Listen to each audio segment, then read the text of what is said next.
Today we ask the question, is the Invicta Pro Diver a winner or a binner? Let's get into it. Yes, and welcome to the MadWatch Collector Show. I'm going to show you a logo, this one, and it can stir up a few emotions, can't it? You know, I call this logo and brand a Marmite brand. Marmite being you either love it or you hate it. Now, for me personally, I'm not a massive Invicta fan. Certainly not modern Invicta. Yes, in modern times, they've been coming up with some questionable designs. Oh, is that a pair of testicles?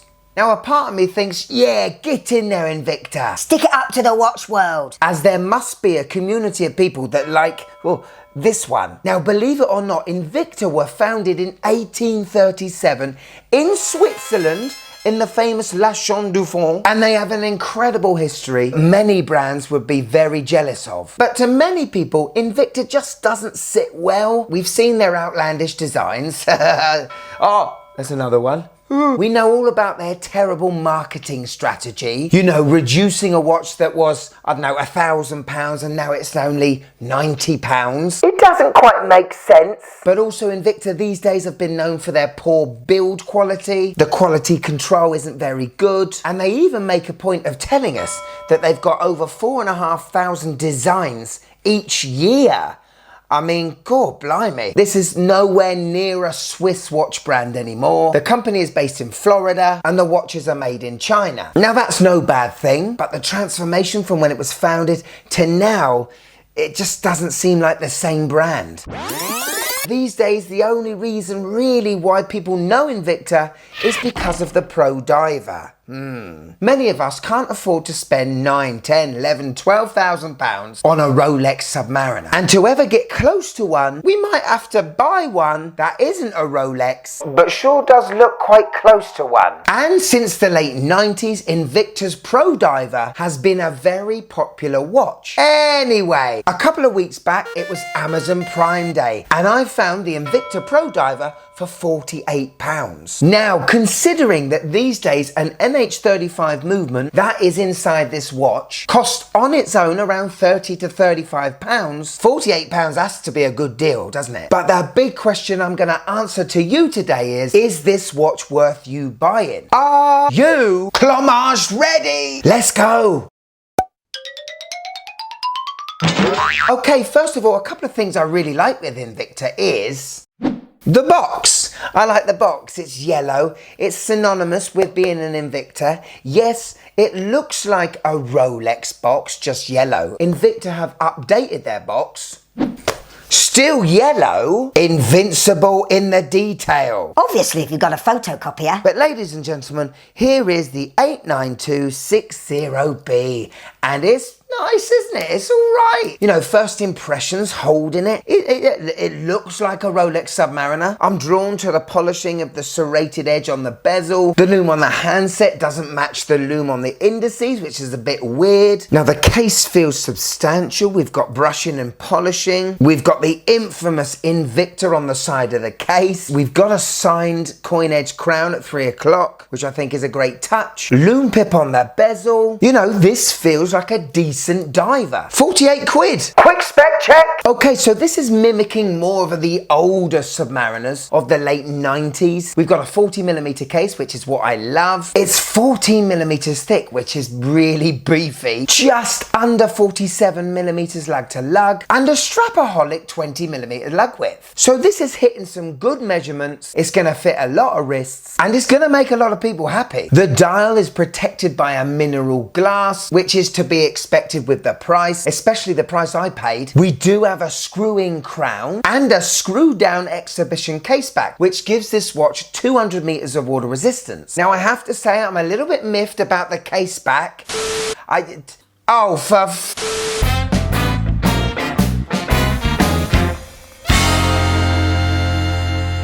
Clamagi, Clamagi, I'd love to take your design. Clamagi, Clamagi, I'd like to make some profit and And today we take a look at my sensei, the Invicta Pro Diver. the watch that spurred me on, that made me really go for it. Let's take a look at the display case back. Ooh, wow. Well, this is an Invicta, yes. Where's the yellow rotor? This just looks like a off-the-shelf NH35. Beautiful, obviously, gorgeous. The man and machine twixt everything is fantastic, but there doesn't seem to be any Invicta signature here. This sure is an Invicta. Sensei, what have you done? Well, there you have it, a beautiful display case back. I'll see you next time for another edition of the Design House. Cut. Well, the Invicta, you sure have fucked up there. Onwards! Could you just click that like button, please? It really helps the channel. Thank you. Now, part of the attraction of getting Invicta to me is the yellow box. That's cool, that's Invicta. Also, you get the old famous yellow hang tag. I really like that, that's cool. And also, in the display case back, you should be getting a yellow Invicta rotor. Where is it? They have completely cheapened out here. Where's my rotor? To be honest, I feel a little bit shortchanged. And talking about being shortchanged and being annoyed, the bezel. On paper, an aluminium insert with a Lume pip at 12 o'clock. I really like that. I've already talked about the cool serrated edging on that bezel, and it's unidirectional as well. After all, this is a pro diver. But the only problem is, it won't twist. No, very disappointed. I can't. It is the hardest thing. I'm trying to give you some sounds. I cannot twist this thing. Ow, serrated edge. I basically got to use 2 thumbs to get it back. Poor thumbs. For someone that loves twisting bezels, I am not amused. When it was assembled, did they not twist it just to check whether it was working? I mean, what?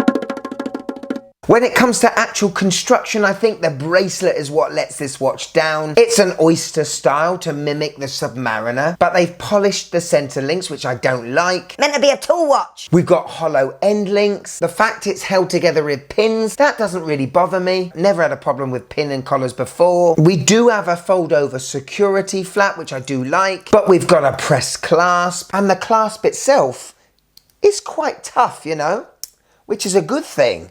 You know, you don't want it too loose. Super! Okay, let's look at the face. Dial time. And yeah, it's a Submariner, but not as we know it. Black dial, minute track going along the outside. Very strange applied indices. There's a lot of silver framing to them. Almost overpowers the Lume colour. And the colour of those indices are completely different to the handset. Also, below the 12 marker, we have the Invicta logo. And for some reason, even though the picture and the type font are applied, it seems to be much easier to see the winged logo than it is that type. If we look below the hand stack, we can see many lines of pointless text trying to mimic the many pointless text of a Rolex Submariner's dial. I'm not a huge fan of the date complication, even more so when there's a Cyclops involved, but I have to say it does a decent job. It's straight, it's lined up properly, and I can't complain about that. The other thing is I don't really like fancy counterbalances, and when that counterbalance is on top of the hour hand and the minute hand, it just looks a little bit clunky and messy. So the Pro Diver has got Lume pip on the bezel insert, we've got Lume on the handset and Lume on the indices. Out of 10, let's see how this puppy glows.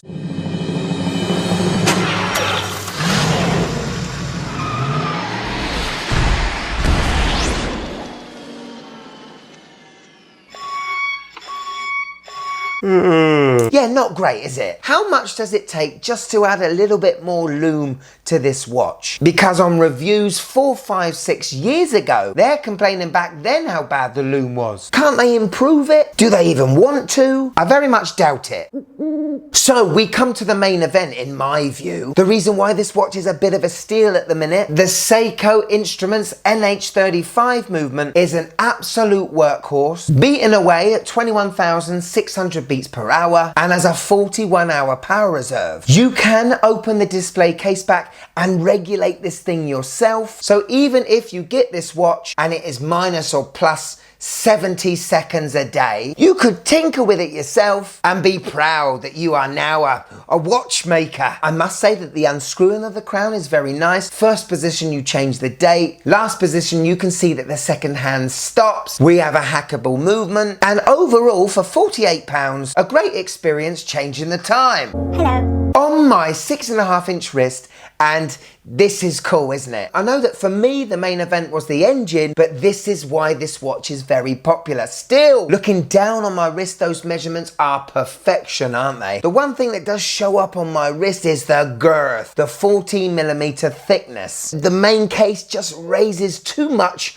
off my wrist, and I don't think it feels or looks particularly great. I'm not sure why this watch had to be so thick, but just shaving it down a millimeter would definitely help the wearability on most wrists. We don't have anti-reflective coating, but when it's taken outside, we don't really need it, do we? And I can imagine if I wore this out often, I get a lot of looks, maybe a lot of baffled stares, questioning whether I do have a Rolex, but too shy to ask. Overall, it wears pretty damn well.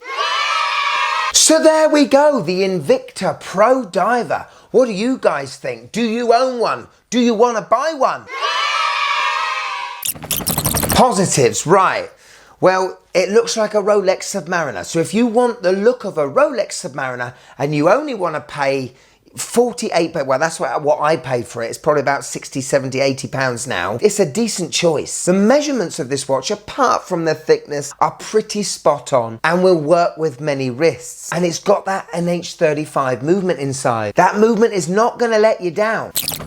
Negatives, okay. The bezel, not being able to twist this bezel was annoying. This is a so-called professional diver. The least I should be able to do with this bezel is twist it to my heart's content without getting a friction burn on my fingers. I am very disappointed that I just got an off-the-shelf NH35 movement slapped in this. I really thought I was going to get the Invicta yellow rotor. It's part of the charm of having one of these. And they've ripped that away from me. The Lume is shoddy. And then we got to talk about the price. I paid £48. Double the price? With the fact that I've got a bezel that doesn't twist and I don't have me Invicta rotor, I would probably be more inclined to spend another 20 to 30 pounds and get myself an Orient Ray 2. Yes, it looks a little bit like a Rolex Submariner, but it's more like an Orient. There's more of an Orient personality there, you know? Plus it has its own in-house movement. But after having this watch for a couple of weeks, I can really see the appeal. And tell me, where on earth are you going to find another Rolex Submariner homage where the brand is older than Rolex? Here it is, my wife's first impressions of the Invicta Pro Diver. This is very boring. It looks a lot like a Rolex, doesn't it? The logo looks horrible and it just looks cheap.